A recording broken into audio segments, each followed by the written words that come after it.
O'rtoqlar, ertalab soat 6, havo harorati juda ham zo'r. Biz Toshkent shahridamiz va Toshkent shahridagi markazdagi vokzaldamiz. Xudo xolasa, juda qiziq joyga ketamiz. Eski poytaxt Amir Temur imperiyasining poytaxti Samarqand shahriga tezyurar poyezdda. Xudo xolasa, vokzalgacha yetib keldik. Vokzalimiz juda ham chiroyli. Vokzalda ko'zga tashlanadigan narsa bunaqa kafelar, har xil kofe pishirig'lar va bu tomonda kofe pishirig'lar. Men bu narsa juda ham zo'r deb bilaman, chunki turistlar uchun sharoit va o'zimizning odamlar uchun albatta qulaylik.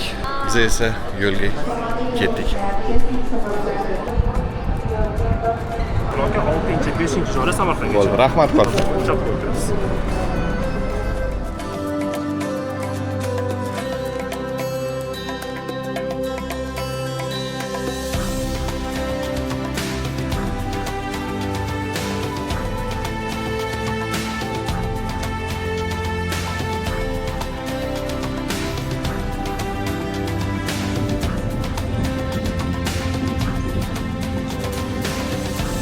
Xullas, Samarqandga yetib keldik. 2 soat deganda Toshkentdan Samarqandning havosi ham boshqa. Poyezdning turishini qaranglar, qanaqa chiroyli turibdi. Ertalab soat 9:15, kechqurun soat 7 gacha Samarqanddamiz va bir kunda Samarqand shahrini qanaqa joylarini aylansak bo'ladi, hozirlar bilan birga ko'ramiz. Qani ketdik.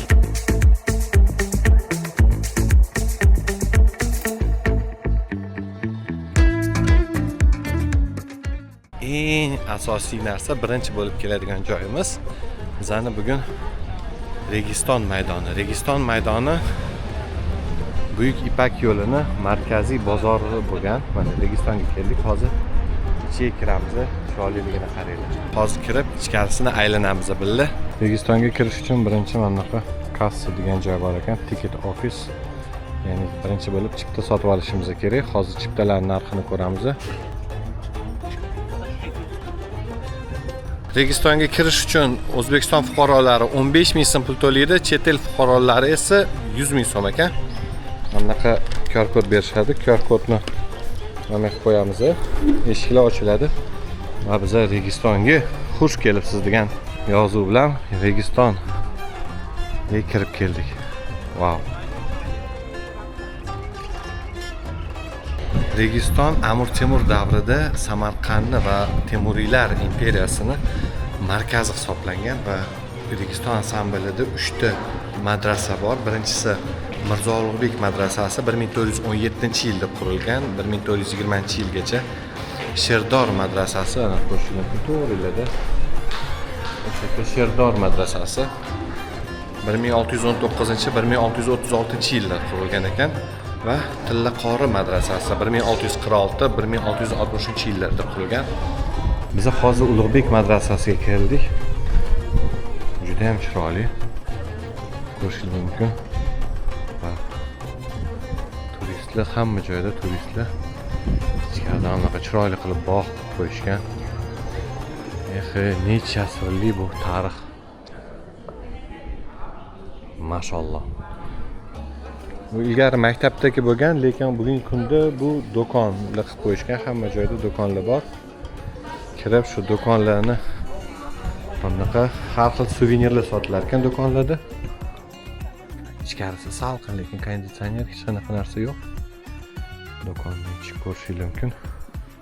Har xil bunaqa o'zingizlarni suvenirlar, cholboboylar. Ulug'bek madrasasining ichida har xil tarixiy obidalar. Bu yerda Qur'on kitoblari,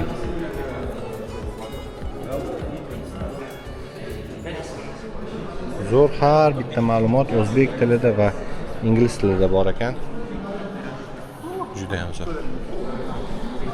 Eshiklari kichkina qilingan. Nimaga eshiklar kichkina qilingan desanglar, madrasaga kirgan odam bo'ynini egib kirish kerak, hurmat yuzasidan. Juda boshqacha restavratsiya qilingan ekan bu madrasa, Ulug'bek madrasasi. Lekin butun o'sha tarix atmosferasini saqlab qolgan. Va bu yerda shu eski devorlar naqshlari ham bor. Ulug'bek madrasasi bu eng eski madrasa. Registonni juda ham chiroyli. Registonga kelganinglarda o'zi gid olish tavsiya qilinadi, chunki tarixiy voqealarni, tarixi va qiziq o'tgan hodisalarni sizlarga gid to'g'ridan to'g'ri va qiziq aytib beradi. Biz hozir Tilla qori madrasasiga keldik. Chiroyligini qaranglar. Tilla qori degani tilla yurg'izilgan madrasa degani. Menimcha, agar xato qilmasam, xato qilgan bo'lsam, xatoyimni to'g'rilab qo'yinglar kommentariyada. Rasmga tushyapti mehmonlar. Bu yerda o'zbek tilida joyning uzoq tarixiy yo'lida butun tarix yozilgan ekan. Qiziq. Juda qiziq.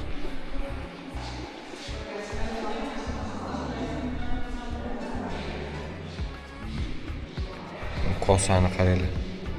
17-asrda kosasi ekan. Tilla qori madrasasiga kirganingizda tepaga qarashni unutmanglar. Tepasi juda ham chiroyli. Tilla yurg'izilgan madrasa. Eshiklarni qaranglar qanaqa. Endi bular restavratsiya bo'lgan, lekin men bu yerda restavratsiya bo'lmagan joylari ham bor. Juda ham chiroyli. O'rta asrlarda Registon nafaqat bozor yoki Samarqandning markazi, balkim ilgari shu noqonuniy ish qilganlarga o'lim jazosi jazolanganini, o'lim jazosi mana shu yerda bo'lingan maydonning markazida, ya'ni davlatga qarshi yoki boshqa ishlar, yomon ishlar qilgan odamlarni mana shu o'zida bosib o'ldirishgan. Sherdor madrasasiga yo'l olamiz. Sherdor madrasasi qaranglar, tepasida ikkita yo'lbars, oxularning orqasida quvvatgan yo'lbarslar tasvirlangan. Odatda islom arxitekturasida hayvonlarni tasvirlash kamdan kam bo'lgan, bu unikal holat hisoblanadi. Shunga agar Samarqandda bo'lsanglar, albatta Registondan boshlaganinglar sayohatinglarni menimcha to'g'ri bo'ladi. Sherdor madrasasi. Madrasa o'zi maktab, lekin tasavvur qilinglar, shunaqa maktabda o'qisanglar. Sinflar, dars o'rgatadigan sinflar. Naryoda direktor, zam direktor o'tirishi mumkin. Qizig'i. Lekin bugungi kunda sinflarning o'rniga bu yerlarda do'konlar. Madrasa tasavvurlab bo'lmaydigan darajada go'zal. Okiyot oldilarni rasmga oladi. Ahamiyat berdim, o'rtoqlar, juda ham ko'p Yevropadan turistlar bor. Misol uchun hozir Germaniyadan turistlarni ko'rishingiz mumkin. Juda ko'p, misol uchun Yevropa, Germaniya, Fransiyadan kelib O'zbekistonni O'rta Osiyodagi Temuriylar imperiyasini o'rganishga, biz esa Registonni aylandik. Registon juda ham chiroyli. Hozir esa keyingi manzilimizga yo'l olamiz. Soat 11:30 bo'ldi o'rtoqlar. Registonni yarim soatda aylanib chiqdik, lekin gid olganimiz yo'q. Hozir endi mashinaga o'tirib Al-Buxoriy tomonga borishimiz kerak.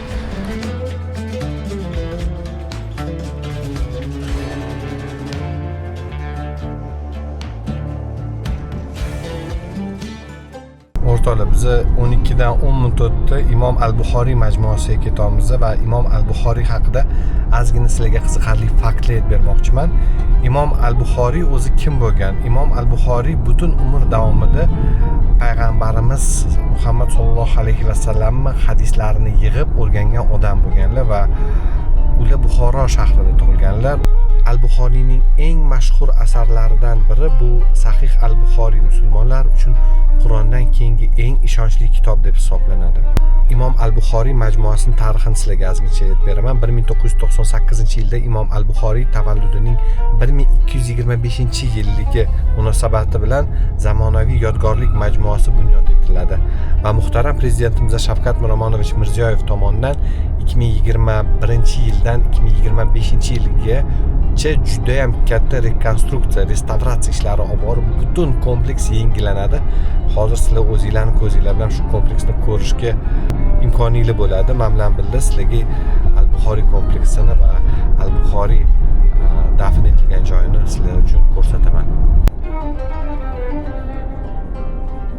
Xullas, o'rtoqlar Al-Buxoriy majmuasiga kelganinglarda, Ha. ana mana bu hafta turargohda mana bunaqa kolyaskalar bor ekan. Bular imkoniyati cheklangan odamlarga va nech puldan desam tekindan dedilar. Shu joyga qaraydigan odam ekanlar, tekinga savob uchun kelgan mehmonlarga, odamlarga shu rahbariyat tashkil qilingan ekan. Oladi bepul borib aylanib keyin haligi Zo'r. duo qilib ketadi.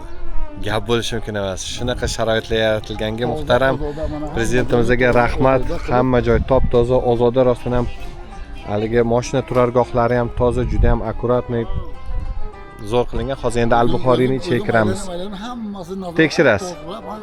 O'zingiz nazorat qilib tekshirasiz hammasini. O'zim tozalab, o'zim nazorat qilib, o'zim hammasi nazoratda mana. Umringiz ziyoda bo'lsa aka 100 ga kiring. Rahmat. Polvonsiz polvon bo'lib yuring aka. Salom bering. Rahmat akajon katta. Rahbariyatga katta rahmat. Mana shular shunani qo'llab-quvvatlab, mana shunaqani haligi tashkil qilib, mana shu yerda hammasini nima deydi? Aka yoshingiz nechida? Shuni ayting. Yoshman. Necha yoshsiz? Necha yoshsiz? Yigitdan so'ramaydilar-ku yoshni. Akamsiz-da. 57 yoshdaman. Akam 57 yoshda, qo'llarini qarang, meni qo'limga bir ikkita keladilar, mashalloh, umrlari uzoq bo'lsa, mana shunaqa savob ish qilayotganlardan Alloh rozi bo'lsin. O'ylagan yaxshi niyatlari, nevaralarni baxtlarini ko'rib yuring. Xursand bo'ldim. Samad aka, rahmat akajon katta. Xo'p, sog' bo'ling. Xo'p. Shunaqa ketdik. Xullas, Samad aka juda ham qiziq odam ekanlar. Maza qildim gaplashib, nima deydi? Rostakasim o'zbek pahlavon o'g'loni, ko'rinishlari zo'r, umrlari uzoq bo'lsin. Shunaqa savob ish qilayotganlariga Xudo o'zi kifoya qilsin, o'zi ajr savobidan ajratsin. O'rtoqlar, biz Al-Buxoriy kompleksiga keldik.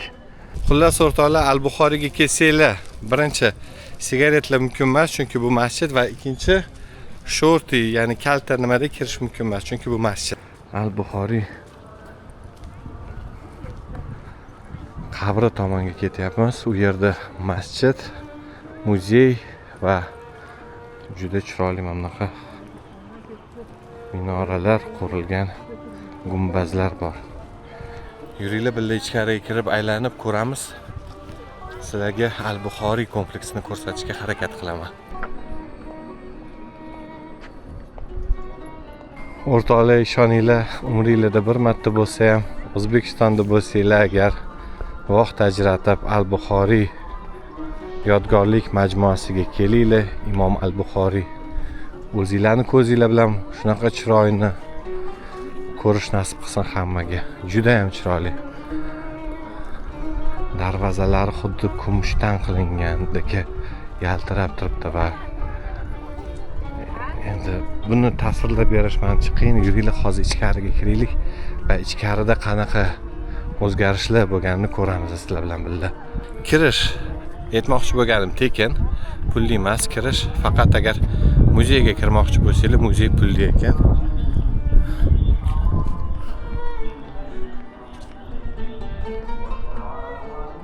Ayollar bilan erkaklarni kirishi ajratib qo'yilgan.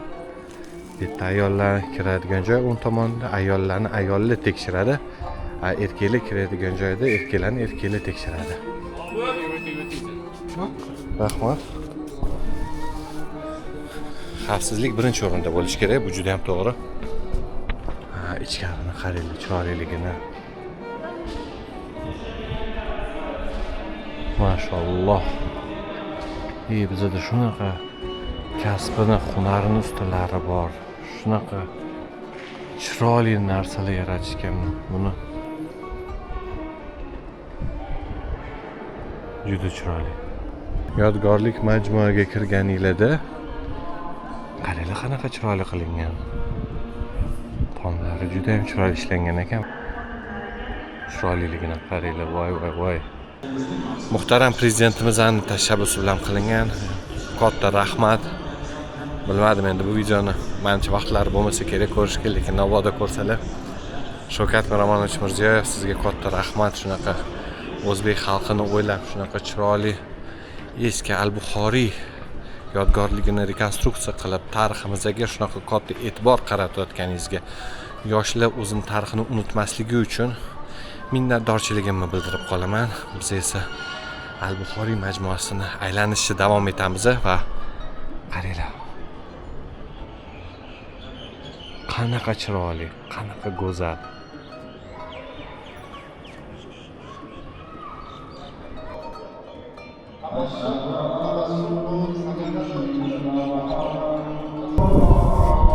Afsuski Imom al-Buxoriy maqbarasi bugun pastga tushish yopilgan ekan. Menimcha mehmonlar kelishgan. Endi nima bo'lganda ham juda chiroyli kompleks, juda chiroyli majmua va o'ylaymanki har bir odam, har bir musulmon shu yerga kelishi kerak.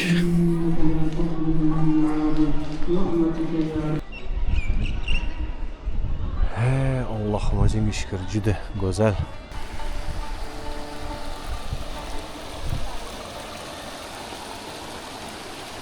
Chinorlar tagida ziyoratchilar dam olib o'tirishibdi.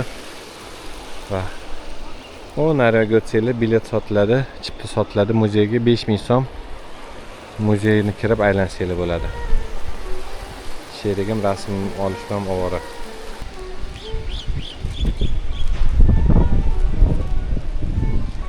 Albatta kelinglar, aylaninglar, sayohat qilinglar, dunyo qarashinglarni kengroq qilinglar. Shunda balkim farzandlarimizga ko'proq ma'lumot, ko'proq yengilliklarni tashlab ketamiz. Chunki bu dunyo vaqtinchalik, 5 kunlik dunyoda biz bir mehmonmiz. Xullas bizani Samarqand bo'yicha shunaqa Maluba avtomobilida aylanib yuramiz. Juda ham zo'r. Akam bilan sizlarni tanishtiraman, xudo xolasa. Videoni oxirigacha ko'rsanglar. Akamni nomerlarini, raqamlarini qoldirib o'taman. Samarqandga kelsanglar, o'zlariga yozib, o'zlariga telefon qilsanglar, bir kunda eng ko'p joyni sizlarga ko'rsatadilar. O'rtoqlar, soat 10 ta kam 2 bo'ldi. Hozircha 2 ta atiga joyni ko'rdik, lekin atiga ham Registon bilan Al-Buxoriy yodgorlik majmuasini ko'rdik.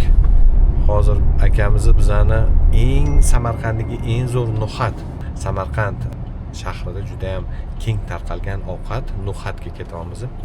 Juda ham zo'r joylar, nomer 1 dilda Samarqandda birinchi o'rinda turadi. Hozir borib o'sha no'xatni yeb ko'ramiz va sizlarga aytaman, mazasi qanaqa, zo'rmi yoki akam sekin bizani Toshkentliklar deb aldavordilarmi yo'qmi? Shunaqa. Xullas, mana obed qiladigan, peshin ovqatini yeydigan payt ham keldi. Eng zo'r no'xat ichishlar bo'yicha o'zi taksi haydovchilari odatda eng zo'r joylarni bilishadi. Va mana eng zo'r no'xat mana shu joyda ekan. No'xat Samarqand.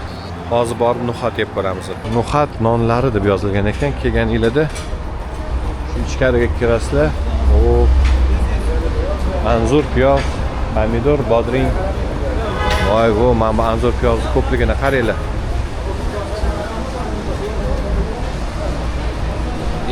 Nechta banka betda bor.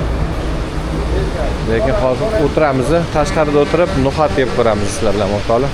Eng zo'r no'xat shu yerda bo'lar ekan Samarqandda. Bizani olib keldilar, hozir yeb ko'rib baho beramiz, xudo xolasa. Cho'ponota Kamol Zapravka manzil. Cho'ponota Kamol Zapravka ekan. Mana bunaqa qaranglar, patirchalarni tayyor qilib qo'yishdi. Patirlar tagida anzur piyozlar bankada yopilgan. Menimcha zo'r joyga o'xshaydi, chunki ichi to'la odam. Hozir kirib yeb ko'ramiz, xudo xolasa. Qaranglar, gilamni qanaqa chiroyli qilib qo'yishgan. Bu yerda kimdir ham ashula aytyapti. Registonni chizib qo'yishdi, dahshat. Menimcha bizga no'xat kelyapti. Voy. Mana buni qaranglar. Gap bo'lishi mumkin emas. Voy, 50 ni bonus qilib berishibdi. Gap nes deydi. Gap yo'q degani. Sho'rvalari bilan hozir endi yeb ko'ramiz.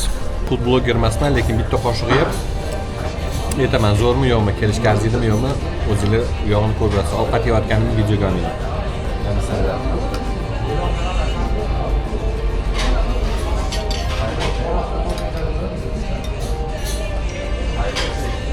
Yeb ko'ramiz.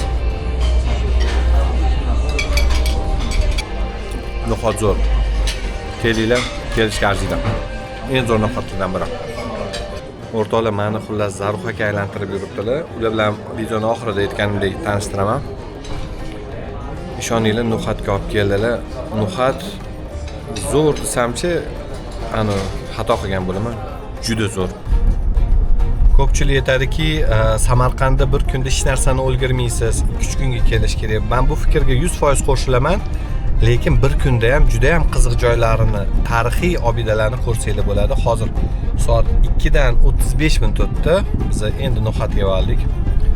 No'xat rostini aytsam, bilmadim. Men bunaqa shirin no'xat yemagandim. Bu yerda yana bitta joy bor edi, hovlida qilishardi no'xat. Uni zo'r deb bilardim. Endi akamdan so'rasam, akam yoqqa olib keldilar.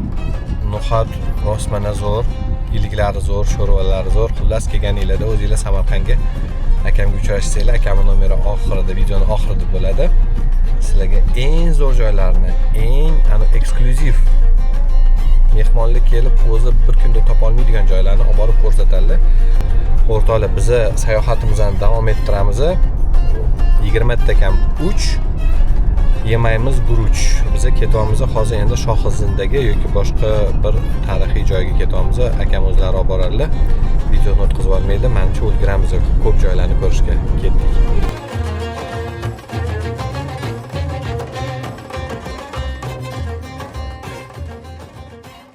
O'rtoqlar, biz Xo'ja Doniyor maqbarasiga keldik.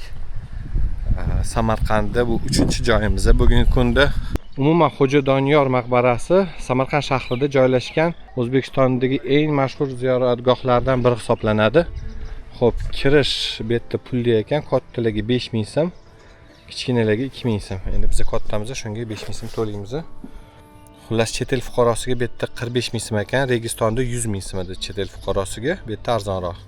Qaytamiz. Yuraylik, tepaga chiqamiz. O'zi Doniyor payg'ambar Qur'onda tilga olinmagan bo'lsa-da, islom ulamolari uni Allohning solih bandalaridan biri deb hisoblashadi. Nasroniylik va yahudiyliklarda esa bu buyuk payg'ambar sifatida tan olingan. O'rtoqlar, qaranglar, tarixiy rivoyatlarga ko'ra 14-asrda Amir Temur Eronning qadimiy Suza shahrida yurish qilib, Doniyor payg'ambarning tabarruk qoldiqlaridan biri qismini Samarqandga olib keladi.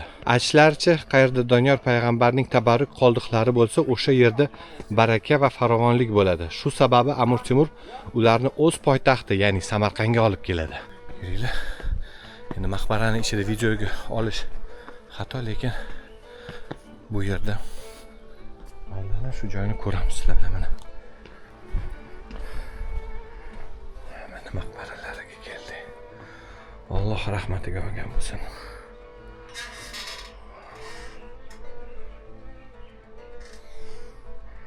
Bu yoqqa pul tashashgan ekan, endi pul tashash to'g'rimi yo'qmi bilmadim.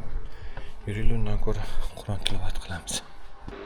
Bismillahirrahmanirrahim. La ilaha illalloh Muhammadur Rasululloh. Assalomu alaykum va rahmatullohi va barakatuh. Shoy shikor shoy komil. A'udhu billahi minash shaytonir rojim. Bismillahirrahmanirrahim. Hozir biz buloqqa keldik. Xo'ja Doniyor bulog'iga. Aytishadiki, bu 2000 metr pastlikdan suv chiqadi deyshadi. Suv juda ham yumshoq, bu yerda men ichib ko'rganman, sizlarga ham tavsiya qilaman. Ichib ko'rishni, hozir odamlar bor ekan, biz ham birga ichib ko'ramiz bu suvni.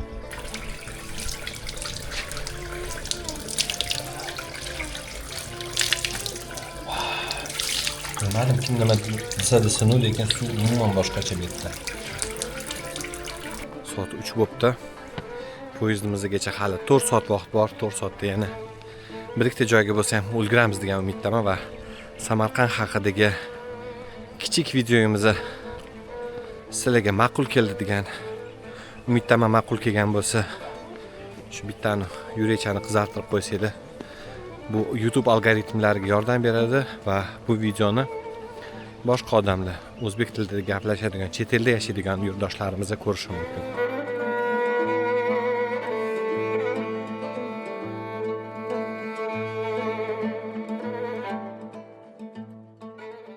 O'rtoqlar, bugungi kungi 4-joy, xudo xolasa 4-joyga keldik va bu joyning nomi Shohizinda. Shohizinda fors tilidan tirik shoh degan ma'noni bildiradi. Qanaqasiga bu nom kelib chiqqan, tarixi qanaqa desanglar, men sizlarga hozir qisqacha o'zimni bilganim bo'yicha sizlarga aytib beraman. Rivoyatlarga ko'ra, Bu yerda payg'ambarimiz Muhammad sallallohu alayhi vasallamni amakivachchalari dafn etilgan. U 7-asrda Samarqandga islom dinini tag'rib qilish uchun kelingan va Zardushlar tomonidan boshi kesilgan. Qur'on o'qiyotganda boshlari kesilgan va boshlarini qo'llarida ushlab g'or ichiga kirib ketganlar. O'shandan keyin bu joy Shohizinda, ya'ni tirik shoh degan ma'noni anglatadi. Kassa bor, bu yerda ham pul to'lashimiz kerak. Assalomu alaykum. Chet el fuqarolari 80 ming so'm, o'zbek fuqarolari 10 ming so'm aka. Hozir pulini to'laymiz. Bizda bitta chet el, bitta o'zimizaniki. Shohizinda majmuasi Samarqandning eng mashhur tarixiy va me'moriy yodgorliklaridan biri hisoblanadi. Tasavvur qiling, bu yerda bir nechta qirollar dafn etilgan va eshlari bo'yicha agar tepaga chiqib pastga tushganinglarda zinani soni bir xil chiqsa, demak niyatingiz qabul bo'ladi. Chiroyligini qaranglar.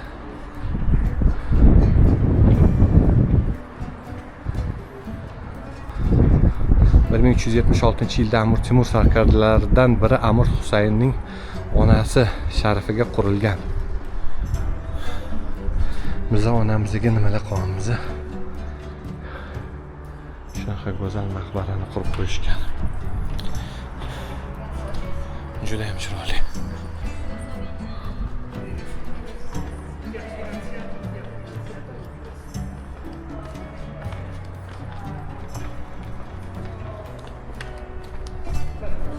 Ichkariga kiraylik, bu yerda nima ekan? Ey Allohim, o'zingga shukr, chiroyligini qaranglar Shohizindani. 8 qirrali maqbara. Juda kuchli, energetik joy bu ham. Odamlar juda ko'p, turistlar. Xullas o'rtoqlar, Shohizinda majmuasi ilk qismi 11-asrda qurilgan va asosiy binolari esa 14-15-asrlarda barpo etilgan. Ayniqsa Amir Temur va Temuriylar davrida bu yerda juda ham ko'plab maqbaralar qurilgan. Boshida hozir ko'rdik, Amir Temurning armiyasida voyennisiga, onasiga maqbara qurilgan, juda ham chiroyli qilib. Chiroyligini qaranglar, buni qanaqa arxitektura dizayn qilingani. O'sha paytda odamlar aqlliroqmi bo'lgan deyman yoki sal mehnatkashroq bo'lganmi deyman. Nimaga ular shunaqa chiroyli nimalar qilishyapti? Endi hozirgi paytda ham bor. Tan olish kerak, mana Al-Buxoriyni rekonstruksiya qildik. Islom sivilizatsiya markazini qurdik, juda ham chiroyli.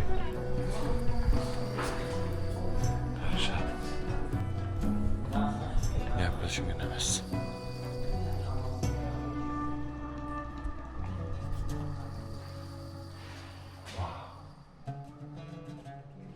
Chiroyligini qaranglar o'rtoqlar, qanaqa chiroyli. Shohizindani asosiy maqbarasiga keldik. Ichkariga qaytarib o'taman. Bu 4-joy.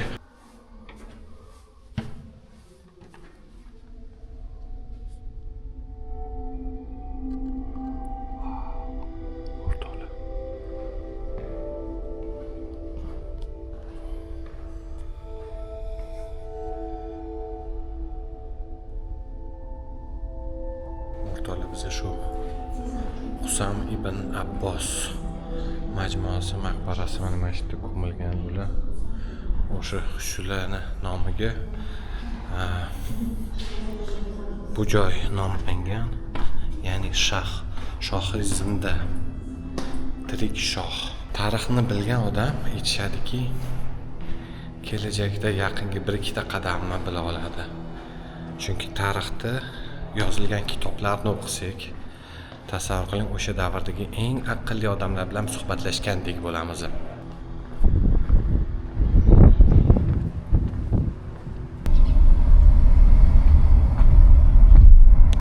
O'rtoqlar, biz Bibi xonim maqbarasiga keldik. Bu 14-asr maqbarasi.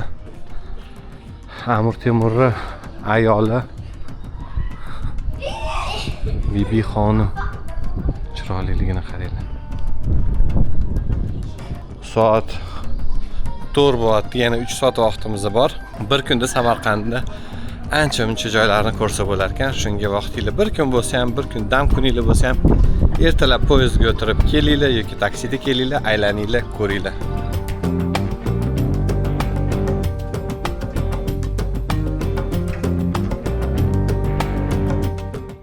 O'rtoqlar, Bibixonim maqbarasini oldida Siyob bozor bor. Siyob bozordan agar bu yoqqa kelganinglarda mabodo uyga non, boshqa Samarqand qatlama nonini olib ketmoqchi bo'lsanglar, shu Siyob bozorga kelib olsanglar bo'ladi.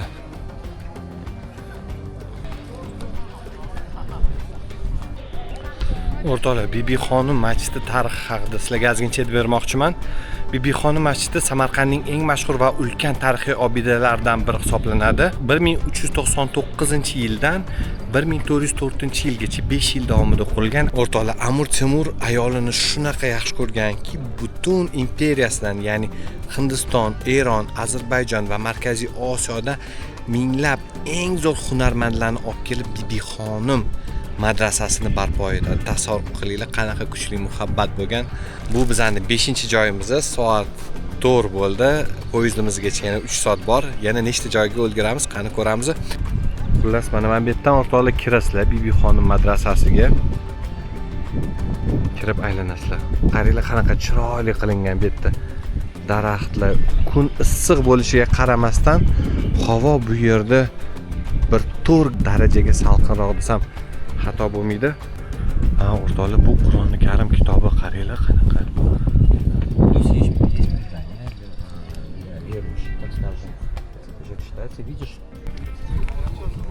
Bibixonim madrasasi rostdan ham juda ham qiziqarli tarixga ega. Biza hozir restavratsiya ishlari olib borilmoqda. Qaranglar. Restavratsiya ishlari olib borilmoqda va bu yerda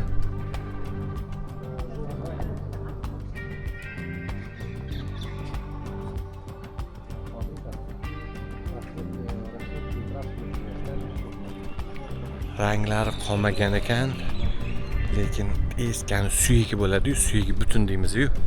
Shunaqa suyagi butun hali buni restavratsiya qilib go'zal qilib qo'yishadi. Mana umidim komil, xudo xolasa aniq bunaqa bo'ladi. Bunaqa energetik kuchli joylar dunyo bo'ylab juda ham kam. Nima bo'lyapti ekan? Shuncha turistlar yig'ilib olib, nima? Bu yerda do'kon ekan. Madrasani ichida qaranglar, inis. Akam kalligrafiya chizyaptilar, qaranglar.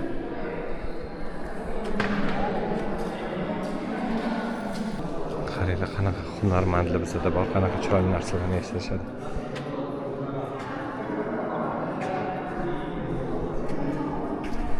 Shunaqa gaplar. Bu esa 5-joy. Xudo xolasa 6-joyga yo'l olamiz. Bu Bibixonim maqbarasi edi.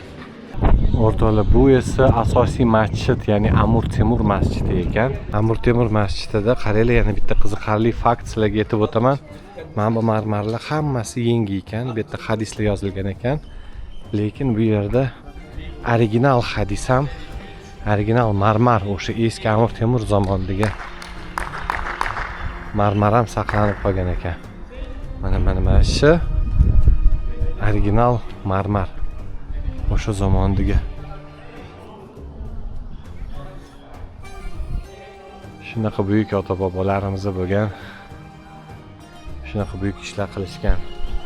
Shunaqa buyuk binolar qurishgan, masjidlar, maqbaralar, madrasalar va rivojlanishiga juda ham katta hissa qo'shishgan. O'rtoqlar, masjidni tepasidan mana hozir qarsak chalishdi va butun masjid tomonlama bu ovoz eshitilar ekan. Ya'ni mana shu texnologiya, bu exa texnologiyasi. Ilgari endi mikrofonlar bo'lmagan va butun azon yoki namoz paytida nima o'qilgan Qur'on suralari butun masjid, butun u burchaklarida ayvon bo'lgan ekan. Burchaklarda o'tirgan odamlar ham mikrofon bo'lmasa ham azonni va Qur'oni Karimni eshitishgan. Gate, big mosque. The opposite, Siab Bazaar market. This one, 1985, 41 years ago. 2 small mosques, 1 big mosque, 1 gate. Gate also was broken. Now we are inside of this mosque. Only 1 gate, yes, and this is tower. Eng qiziq narsa Amir Temur jome masjidini ko'pchilik Bibi Xonim maqbarasi bilan adashtiradi. Men Bibi Xonim maqbarasi Kirurishda ekan, o'sha yerda Bibi Xonim madrasasi, maqbarasi va bu yerda esa Amir Temur jome masjidi bo'lgan ekan va yer qimirlagandan keyin jome masjidni ko'p joylari buzilib ketgan ekan va masjid o'rniga bozor paydo bo'lgan ekan, lekin bugungi kunga kelib hammasi restavratsiya qilinib, chiroyli qilinib, xudo xolasa turistlar kelib o'zimizning O'zbekiston tarixini o'rganishyapti. Samarqandning suvi boshqacha, juda ham yumshoq va tabiiy. Ishoninglar, Samarqand suvi juda ham boshqacha. Boshqa davlatlarda endi har xil davlatda bo'ldim, bu yerni suvi juda ham katta farq qiladi. O'rtoqlar, bu Amir Temur jome masjidi va Amir Temur jome masjidining to'g'risida naryoqda Bibi Xonim maqbarasi bor ekan. Va Bibi Xonim maqbarasi eng qizig'i, Bibi Xonim musulmoncha ko'milmagan ekan, ya'ni yer tagiga mumiyolashtirilgan ekan Bibi Xonim. Hozir bizga gid butun tarixga qiziqarli faktlarni aytib berdilar. Juda hayron qoldim. Hammasini endi videoda ko'rsatmayman. Agar o'zingizlar Samarqandga kelib aylansanglar, o'zingizlar ko'rsanglar, gid olib, gid videoda chiqdi, zo'r bo'lar ekan. Juda zo'r ma'lumotlar berar ekan. Kelib albatta gid olinglar, tarix o'rganinglar va dunyo qarashinglarni keng qilinglar. Bu 5-joy edi, biz esa 6-joyga qarab yo'l olyapmiz. Videoni oxirigacha ko'ringlar, ketdik.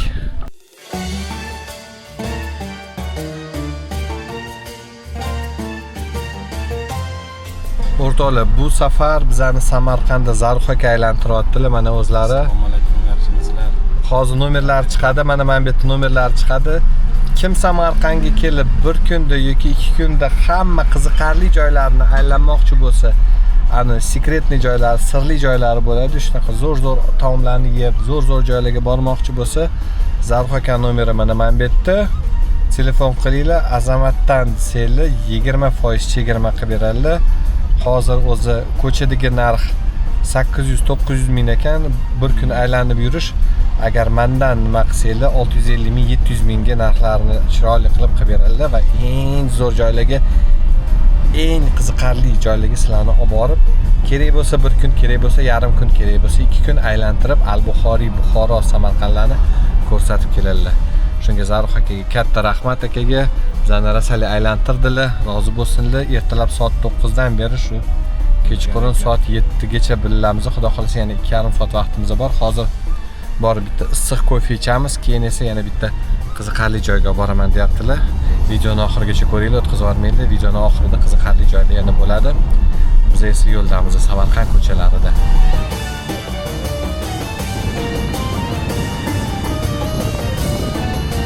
O'rtoqlar, men bu joyga kelganman. Samarqandda eng zo'r kofe va eng zo'r zavtliklar Bulvar degan restoran, bakery. Rostdan ham kofesi ham zo'r, ovqatlari ham zo'r. Kelsanglar Bulvarga mazza qilib o'tirib har xil shirinliklardan, har xil kofelardan va ovqatlari ham juda ham go'zal. Shirinliklarni qaranglar, yasashgan. Zo'r. Bulvarga kelasizlar, bu yerda non qilishadi, shirin ovqat qilishadi. Ovqatlari rostdan ham zo'r, narxi sal qimmatroq, lekin sifati juda ham yuqori darajada. Ko'rish mumkin. Non qilishyapti. Mana bu yerda har xil shirinliklar qilishyapti. Bu reklama emas, Bulvar menga hech qanaqa pul to'lamagan bu reklama uchun. Bu tavsiya. Bilmayman, sizlar kelgan paytingizda yaxshi bo'ladimi, yomon bo'ladimi, lekin kofesi bu yerda zo'r. Shunaqa gaplar.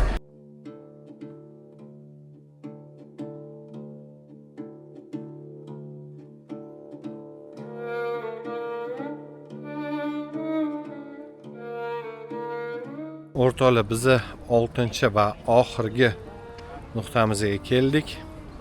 Samarqand sayohatimizda bu Go'r Emir, ya'ni forschasida Emir qabristoni, ya'ni shoh qabristoni. Go'r Emirga kirish. Bilasizlarmi, bitta noqulaylik bor Samarqandda, hozir aytib o'taman, balkim Samarqandda hokimiyatdami yoki qayerdadir ham ishlaydigan odamlarga aytsanglar, balkim shu narsani qilsak agar zo'r bo'ladi, chunki assalomu alaykum. Sorry. Rahmat. Har bitta madrasaga yoki masjidga yoki maqbaraga kelganda alohida chipta sotib olish kerak. O'ylaymanki, Samarqand hokimiyati shu narsani qila oladi, ya'ni turistlarga, mehmonlarga bitta karta qilsak agar, ya'ni butun Samarqand shahrida bitta to'lov bilan va bir kunlik har bitta muzeyga yoki 3 kunlik, misol uchun Kambodjada muzeyga borsanglar, bitta to'laysizlar, 3 kun aylanib yurasizlar, misol uchun $60. Bu yerda esa Registonga alohida pul, Go'remirga alohida pul, Bibixonimga alohida pul, Amir Temur masjidiga alohida pul, hammasiga alohida to'lanadi. Bu sal noqulaylik. Undan ko'ra bitta shundoq kartochka qilinsa, u kartochka hamma joyda sotilishi mumkin va bir kunlik yoki 3 kunlik day pass bo'ladi, ya'ni kuni bilan kirish mumkin bo'lgan imkoniyatni beradi. Biz esa Go'remirga kiryapmiz. Eshik bor ekan. Qadimgi eshik. This one is original door. Yeah. Bu ustunli, tashqaridagi ustunli. Juda ham chiroyli qilingan. Original also. Yerda Qur'on kitoblari bor ekan. Amir Temur haqida kitoblar.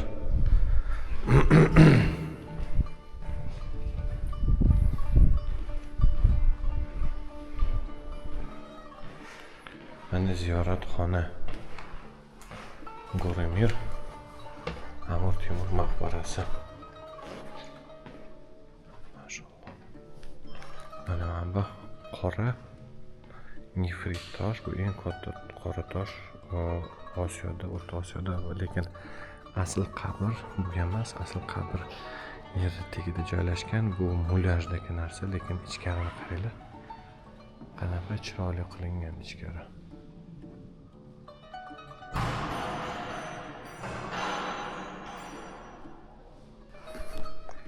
Amir Temur, Mirzo Ulug'bek, Muhammad Sulton, Mir Said Baraka, Said Umar, Shohrux Mirzo, Mironshoh, Abdulloh Mirzo, Abdurahmon Mirzo. Ya'ni Amir Temur va uning urug'lari dafn etilgan joy. Juda ham chiroyli. Ko'rishingiz mumkin. Va bilasizlar, men qizig'i 1940-yilda Amir Temur Go'rini Sovet ittifoqida odamlar ochishib, Go'ri urush boshlanadi. Go'ri ochilgandan keyin Ikkinchi jahon urushi boshlanadi va 45-yilda yopilgandan keyin urush to'xtaydi. Bir-biriga bog'liq deyshadi. Lekin hech kim bilmaydi, bog'liq bo'lishi ham mumkin. Shunaqa chiroyli tasvirlar bo'lmaydigan darajada chiroyli bo'ladi. Devorlari, naqshlari, mamlakatda yozuvlari, Qur'on suralari yozilgan. Zo'r. Kelishga ishoninglar arziydi. Go'remirda yana o'rtoqlar mana bunaqa noyob nusxalari, noyob original o'zini toshlari, keramikalari qolgan. Kelganinglarda bir ko'rsanglar bo'ladi. Bir kunda juda ko'p joyni ko'rsa bo'ladi, lekin odam charchab qolar ekan. Shunga 2 yoki 3 kun tavsiya qilinadi. Kelib bemalol o'rganib, yaxshi gidlarni olib, qiziqarli joylarni ko'rib nima qilsa bo'ladi. Va bu yerda ham do'kon, lekin do'konga biz kirmaymiz. Do'kon bizga qiziq emas. Shunaqa gaplar o'rtoqlar, biz 6-joyimizni bitirish arafasidamiz. Soat 5dan 30 daqiqa o'tdi. Ertalab soat 9dan beri aylanib yuribmiz. Butun Samarqandning qiziqarli joylarini. Odam rostini aytsam sal charchadi, lekin charchoqga o'rin yo'q. Xudo xolisa 6-joydan keyin biz o'z manzilimizga qaytamiz, ya'ni temir yo'l bekatiga borib Toshkentga chiptamiz bor. Toshkentga ketamiz, ya'ni ertalab soat 9dan kechqurun soat 7gacha butun Samarqandni aylandik. Qiziqarli joylarni ko'rdik. Sizlarga ham kelish tavsiya qilaman, vaqtingiz bo'lsa. Bitta gid olib shundoq tarixini so'rasangiz sizlarga beradi. Registondami, Go'remirdami yoki Amir Temur jome masjididan farqi yo'q. Qayerda bo'lishingidan qat'iy nazar Samarqandga kelsanglar, albatta gid xizmatidan foydalaninglar, chunki ular sizga o'zi o'qigan bilimlarini tuhfa qilishadi va siz u bilimlarni olib eshitganingizdan keyin bir xil bo'lib qaytmaysizlar. Bitta gap bor, bilasizlarmi, juda ham qiziq gap. Sayohatchi hech qachon vataniga o'sha odam bo'lib qaytmaydi, boshqa odam bo'lib qaytadi. Ya'ni har bitta joyga borganingizda sizda bir narsa o'zgaradi. Dunyo qarashingiz, har xil narsalarga boqishingiz yoki normalaringiz o'zgarishi mumkin. Shunga sayohat qilinglar, aylaninglar, yangi narsani o'rganinglar. Biz esa shu nuqtada Go'remirda o'rtoqlar Samarqand haqidagi videomiz va Samarqanddagi sayohatimiz o'z nihoyasiga yetadi. O'ylaymanki video sizlarga yoqdi. Yoqqan bo'lsa o'zingizlar bilasizlar nima qilishni. Xudo xolasa va ko'rishguncha xayr, endi mehmonlar kutar bizni.